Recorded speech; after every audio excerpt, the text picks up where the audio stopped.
reform, 20 years into democracy, others they say we are free, others they say we are not free. I want to ask to my political parties, I just want to give each, just to hear your voice, because we haven't yet heard your voice, just to hear. As the country, are we in the right direction? Have we done enough? Let me start here with my brother from Agang. Agang's view is that without true economic freedom, the freedom of our democracy is still not within our grasp because of corruption and an inability to have an accountable government. Freedom for many South Africans continues to be elusive, and that inequality needs to be addressed in a meaningful way. No, I'm not here for a political party, unless you regard the Palestinian Front as a political party.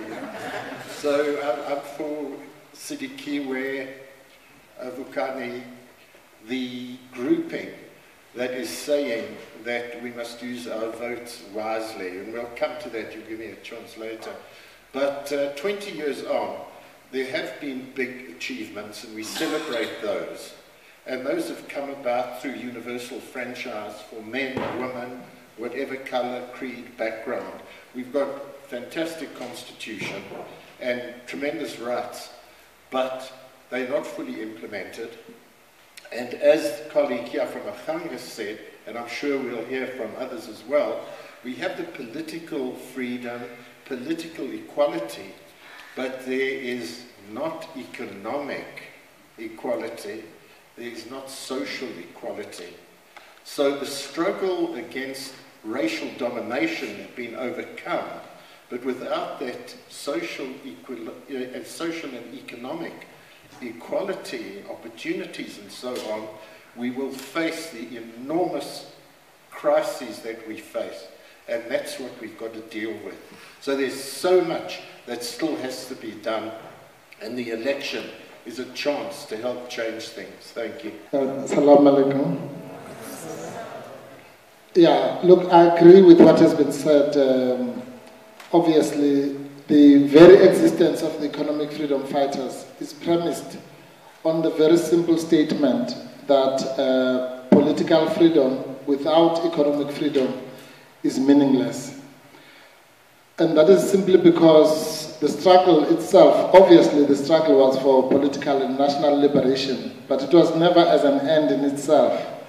The political and national liberation was but a tool for us to attain economic freedom, because that is what matters the most. So we certainly, to answer your question directly, we don't think we're in the right direction on that front. But secondly, we also think that the value system, and I'll talk later about that, the value system that underlines the current system also is facing in the wrong direction.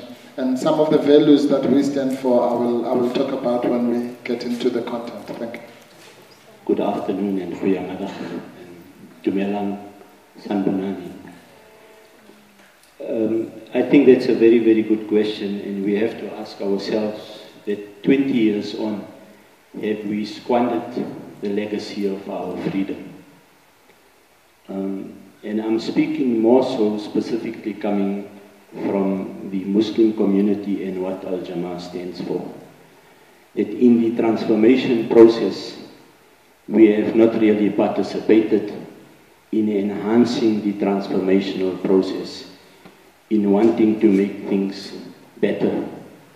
There's a lot of good that has been achieved in our liberation. There have been many, many Muslims from the time of our forefathers. If you look at Sheikh Yusuf, Tuan Guru, Sufi Sahib, they've all stood for the injustices of the day. They've all encountered apartheid. They've all stood up to colonialism. And we want to carry forth in that legacy. Somehow or the other in the 20 years, I think we are still stigmatized by apartheid. And what is happening now is we are finding that we are stigmatized by racialism, and we're still going towards more racialism in the manner of constructive racism. Thank you. And 20 years in our democracy, we still have not come to grips with our democracy. Thank you. Assalamu alaikum to yourself and to the listeners and those that have come out. I think the first thing to acknowledge is that we have made progress. We've made progress since '94, and South Africans, all of us alike, had a dream. And unfortunately, in the last 5 years in particular, that dream is fading, and a lot of that progress that we thought was being made is starting to be reversed.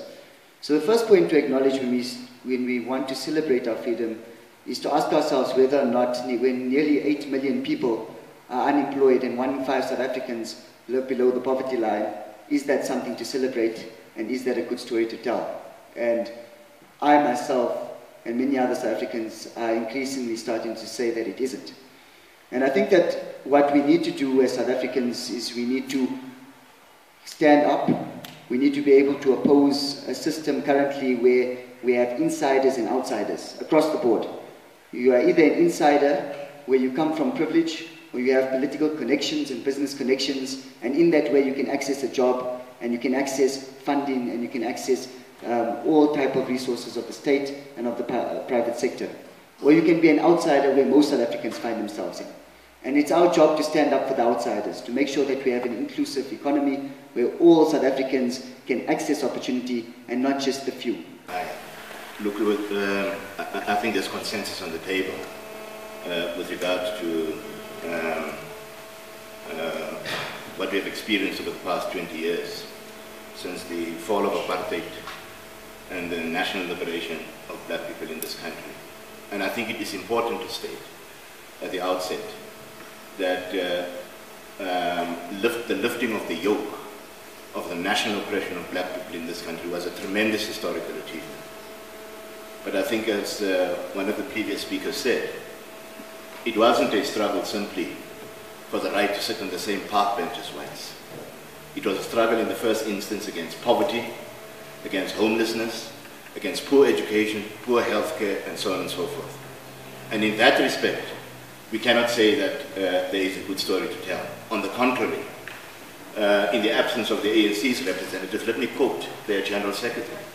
What we have in this country is what he described as an Irish coffee society. Black at the bottom, with a little bit of cream on top, and a few sprinklings of chocolate for the selected ones. So it is a society in which inequality has deepened, and in which even the resolution of the national question itself has not been fully addressed. Because if you look at the situation as far as poverty is concerned amongst black people, I think that the figure is a little bit worse than what my colleague is saying here. But whatever it is, it's the mirror, it's the opposite as far as the white population is concerned.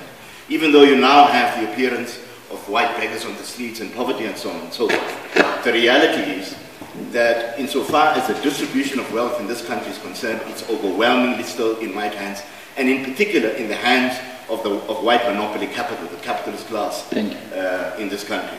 So what we are saying is that, in fact, we've not made any progress whatsoever. In fact, it's getting worse, not only economically, but even constitutionally, with all the reactionary legislation that is now on the statute books implemented by this government. All the injustice,